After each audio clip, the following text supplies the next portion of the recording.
Yo, what is up naman, magandang umaga sa inyong lahat mga brother, utol, insan, kapatid. At andito na po muli ang inyong Ninja Farmer at your service. At for today's video po, let's talk about dito sa social games. At nabigyan po tayo ng task. This is a simple and very easy task na bigay natin sa binigyan na tayo ng social games na gumawa tayo ng video para ilagay nila doon sa kanilang YouTube channel, official YouTube channel ng social games. At syempre huwag niyong kalimutan idalawin yon, ilalagay ko sa description box yung kanilang YouTube channel. So by the way, eto na ang task na binigay sa akin, So by the way, puro tayo by the way dito. Ang task ko is how to play social games, which is napakadali ko lang ipapaliwanag sa inyo yan. Okay, Connect Wallet, nakapaloob na rin ang pag-create ng account dyan. Alright? So, complete challenges and why they are important. So, ayan, napaka-easy lang ng task ko, napakadali kong gagawin. So, by the way, maglalagay lang kayo kung mag-create kayo ng account. Make it sure na 18 years old kayo pataas, Alright, bago ang lahat sa mga hindi pa nakakaalam, si Social Games pala ay isang free-to-play at pure play-to-earn. Kasi bakit? Nasabi ko yan na pure, may pure. Kasi nga kahit wala kang investment dito, kikita ka totally 100%, So, eto na nga, bago natin pag-usapan yan, siyempre gawa muna tayo ng account. Maglalagay ka ng Gmail mo dito. Dito mo lagay yung Gmail mo, ayan. Then now, check yung box ng I am 18 years old and I accept the terms and condition about this game, So, very easy naman yan. Kahit basahin nyo, pwede rin naman. Pero para sa akin, hindi ko na recommended basahin yan. Kasi this is legit, At the same time, tara, create tayo ng account. Pagkatapos ninyong mag-create ng account, may matatanggap kayong mail, Ayan, check your mail. Okay, so may matatanggap kang mail, okay? I-okay lang natin. So now, ayan. Alright, andito na po ang ating registration. So now, click natin tong link na to. Save ito. Pinapatunayan ko yan sa sarili ko. Save ito. So ayan, At tara, X na natin lahat yan. So ayan ang magiging mangyari, Una, pangalan ninyo. So lagay na lang natin sa pangalan okay, Night 01. So ayan, username natin is magiging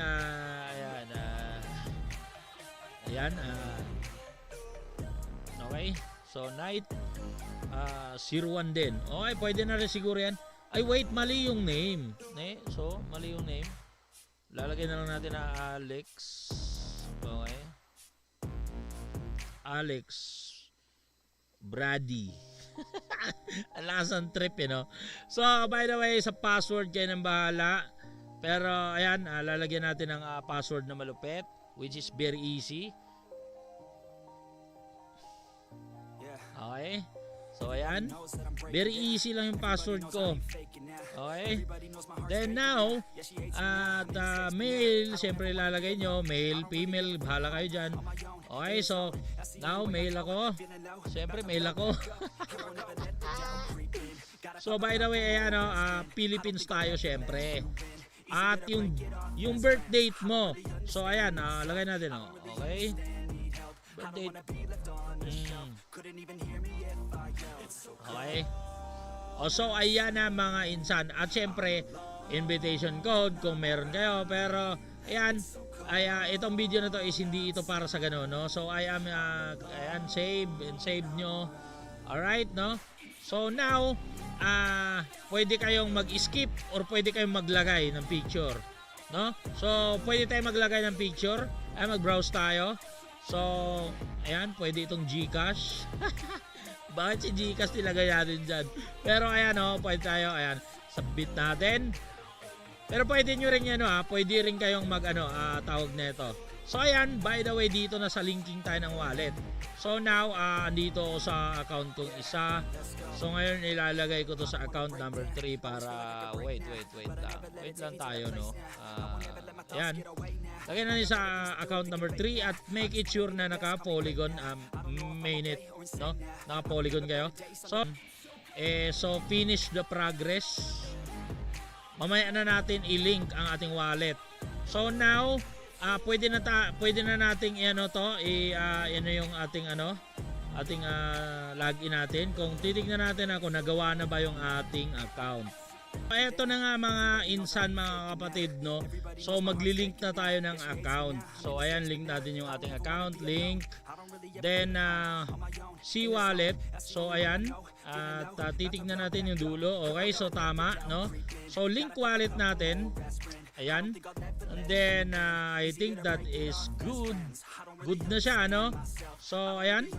Okay, so pwede na tayong mag-borrow ng hero. But first of all, merong libre si Social Games na 0.02 Matic. Okay, so ayan, claim natin. Try po natin siyang i-claim, no, para makita nyo talaga na legit. At syempre, i-check natin yung ating wallet address kung meron nga ba itong kasi alam ko may Matic tayo konti rito eh.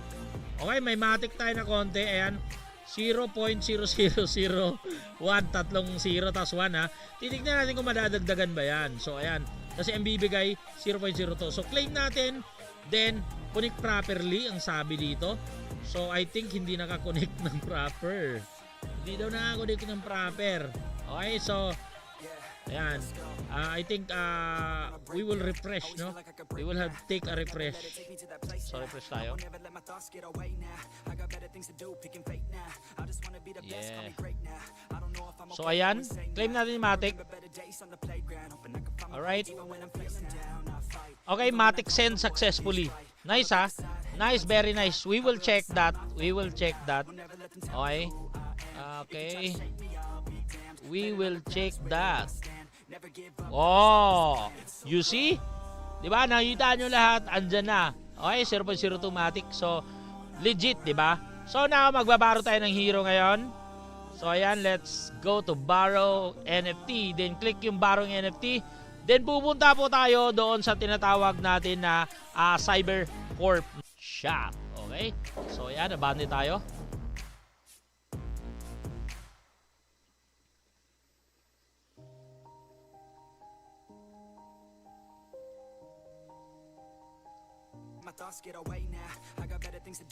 So ito na nga mga insa, no, at mamimili po tayo dito sa tatlong mga workers na ito kung sino pipiliin natin, pero kahit saan naman walang problema, just click. Okay, then let's go to borrowed. Pero before yan, syempre i-click nyo muna itong connect wallet. Then after that, let's click the R1 common. Then ayan, purchasable dapat siya, no. At the same time, ayan, hintay-hintayin lang po natin na lumabas yung dito.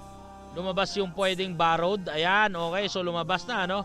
At syempre, para wala kayong maging kaagaw, pumili kayo ng pwede na siguro yan kasi binigay na yan. Try natin i-borrowed yan. Just click borrowed. At ayan, borrowed NFT. Then click this. Click nyo to itong new hero R1 borrowed. Then borrow NFT. So now magpa-process po 'yan, no? May processing lang. Okay, so ayan, abang-abangan na lang natin, no? So kung mababaro ba natin siya. All right.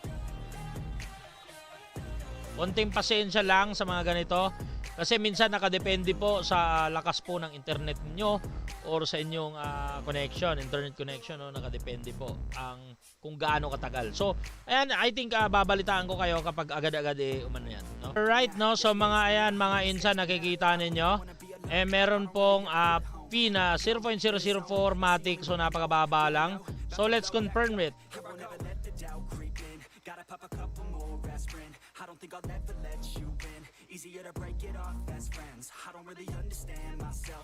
Alright.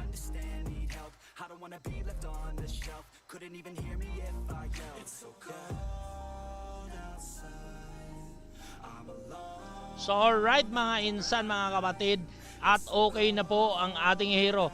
Ang sabi dito, this hero NFT is borrowed by you. Okay? Alright, so now mga insan, yun lang, at punta tayo ng dashboard. Makikita nyo po ang mismong ayan, no? Mismong NFT ninyo dito sa taas. Ayan na po, nakita nyo na po, no? So now, ano pa ba yung task ko dahil tapos na ako dito? So ayan, tapos na po ako dito sa ating Connect Wallet. So now, challenges naman. ang ating at ang pang last is itong how to play social games. No, so ayan, complete mo na daw yung challenges at bakit importante pong tapusin yung mga challenges. So ayan, ipapaliwanag ko sa inyo ng buo at hindi ipapaliwanag ko sa inyo na maayos. Itong ating mga challenges mga insan, mga kapatid, is ito yan, no? Katulad ng Somo Race, ayan, kailangan nyo mag-top, no? Sa ranking ng Somo Race, kailangan maka-top 10 kayo. So ayan, sa mga mobile user dyan, dahil meron mo tayong mobile na district raid, huwag kayo mag-alala, baka this April daw something or March or April, sasalpakan nila ng ibang game, no? Baka damating na yung paintball dyan, hindi natin masasabi, no? Wala pang talagang exact date, no? Kung kailan. Pero asahan nyo sa mobile version lalabas yan. So ayan, no? Ang challenges po mga insan, it will gives you the opportunity to earn more XP, more gold coins, more food, okay? More Soga token, ayan, more boxes, NFT box, more diamonds, and silver star. Alright? So, ayan. Ang napaka-the best dito is very easy lang naman yung task talaga intindihin. Katulad nito, bibigyan ko kayo ng basic. Sa Sumo Race, kailangan mag-top 10 kayo. Yun lang naman. Then, mau-okay na yan, no? Tapos, dito naman sa paintball, no? Kailangan nyo lang mag-kill.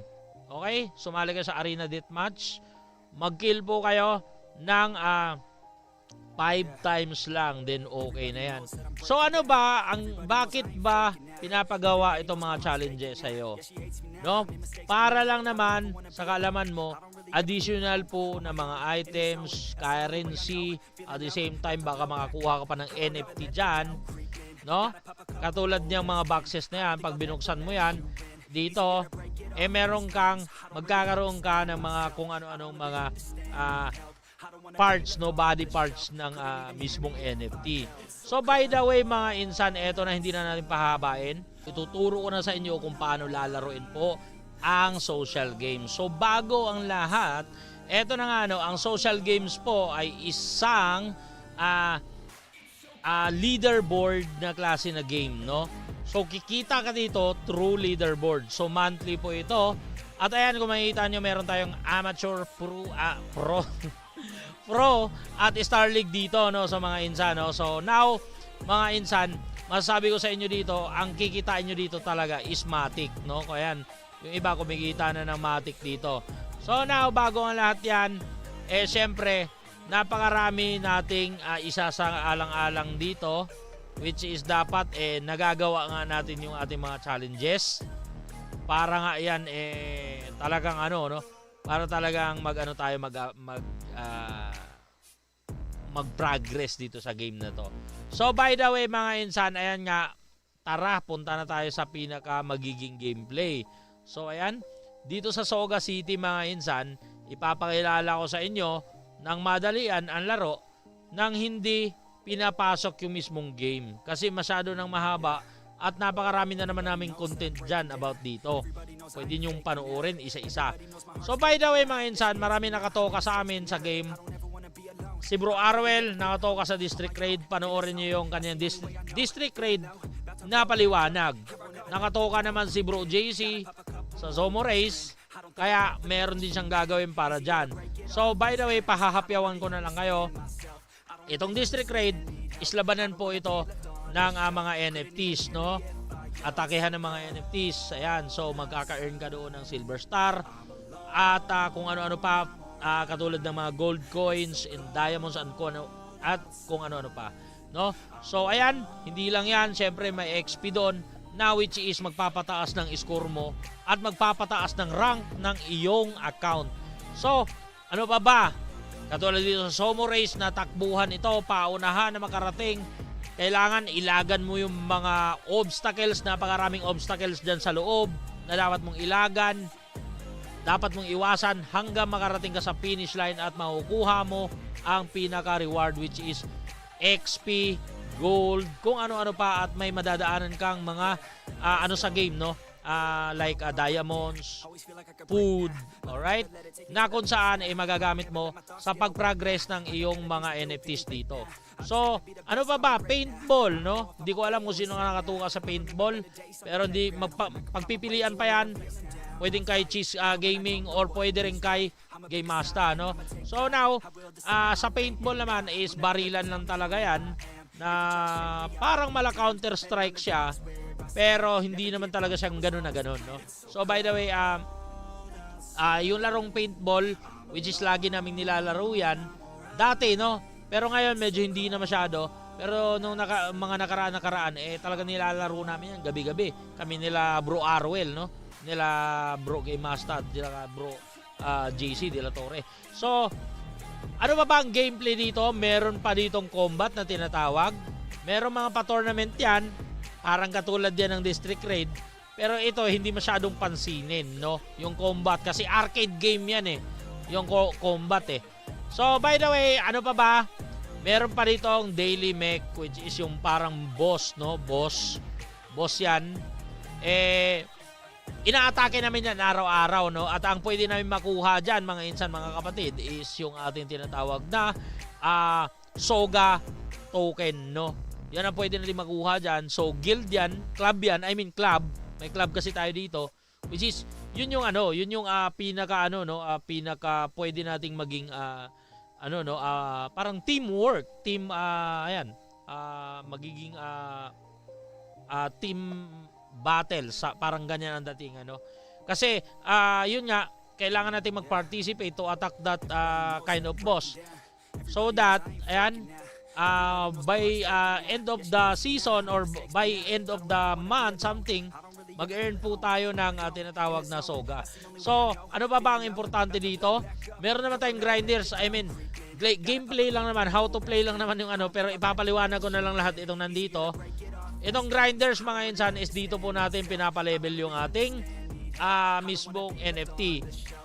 Kung nasa PC ka. Pero kung nasa mobile ka sa ngayon, hindi pa talaga. Abang-abangan mo na lang, no? So, supermarket, ito ay bilihan lang din na mga kung ano-anong mga katulad ng skip ads, ito auto DR auto, no, District Raid auto, skip. Pwede ka diyan bumili. So now, City Hall, pang-upgrade din po 'yan ng diyan din po, isa din po 'yan sa pang-upgrade ng ating mismong diyan din pinaparank, no, yung ating mga NFTs. So ayan, as well as Cybercorp. Ang Cybercorp kasi is minsan dyan tayo bumibili, nagbabaro ng NFT. At the same time, dyan tayo nag-a-upgrade din also. Kasi meron tayong dyan, parang para ma-upgrade din, kailangan idaan dyan yung NFT. So by the way, gym is syempre, pag re-recover kasi yung gym kasi merong spa yan sa loob, na kung saan yung ating mga NFTs, no, merong energy yan na ginagamit. So now, vitality ang tawag dito, na kung saan yan, kailangan nating i-recover dyan sa loob ng spa. At hindi lang yan, yung gym na yan, diyan natin nilalagay yung ating NFT para mag-earn o para magkaroon siya, maka-learn siya ng tinatawag nating skills, no? So ayan, yan ang gamit niyan. So ano pa ba ang gamit ng iba pang nandito, like marketplace, which is yung second hand marketplace nila. Pwede tayo mag-rent dito ng mga body parts ng NFT, or pwede rin tayo mag-sell ng mga body parts ng NFT. At the same time, ayan dyan po natin talaga mabibili yung mga kakulangan na NFT na meron tayo. Etong Vanguard naman, mga insan, is parang parang pina-warehouse natin to, kung saan pwede nating i-stock dyan yung ating NFT, mga parts at kung ano-ano pa. Ang daming pwede natin makita dyan sa loob, no? So meron tayong mga gaming chair dyan, kung ano-ano, no? So lang naman. At yung ating tinatawag na power generator, very important ito. Araw-araw po ito, dapat po ito ay talagang ma-upgrade natin, no? So nag-generate po ito. Ang sabi nga dito, it will productivity, no, 1 energy per hour, no. So ayan, 1 hour isang energy ang pinoproduce nito. Pero syempre habang as soon as tama. So as soon as pinapa-level mo yan, pinapataas mo ang level niyan, alright, at gumaganda ang ano niyan, takbo ng power generator. No, sa una lang naman ay ito lang naman ang kailangan i-upgrade mo using your gold coins, pero as soon as tumataas, gumagamit ka na ng diamonds, ng soga at kung ano-ano pa, no? So same lang dito yan sa ating Lucky Fountain. Ganun lang din. Yung Lucky Fountain naman is nagbibigay ng diamond yan, no? Yung parang pink or red diamond ba yan? Yan, binibigay sa'yo yan. So I think yun lang ang masasabi ko. About gameplay, hindi natin mapapakita yan kasi how to play lang naman. Ay actually, yun nga, no, ituturo ko lang naman sa inyo kung paano ang game. No, so eto, ganun lang kasimple, no? Ubusin nyo lagi yung energy nyo. 250 ang pinaka-max niyan. Araw-araw uubusin nyo yan. Hindi pwedeng hindi nyo hanggat maaari. Isang araw na paglalaro nyo, ubusin nyo na agad yan para kinabukasan, mani-mani niya lang sa inyo, no? Alright? So, para makapasok kayo dito sa ranking. So, ganun lang ang ano lang naman dito. Hindi naman kailangan nyo talagang sagarin sa laro kasi hindi nyo naman masasagad once na maubos nyo na tong energy ninyo. No, kasi mabagal na rin yung regeneration. So, yun lang naman I think ang ating video at I hope na nagustuhan ninyo at I hope na maipaliwanag ko naman sa inyong mabuti yung ating Connect wallet. At the same time yan, creating an account, so may kasamang how to borrow na at complete challenges and why they are important at syempre yung how to play social games. So I think yun lang ang ating video at I hope na nagustuhan ninyo. So yun lang, bye bye, God bless you all at salamat.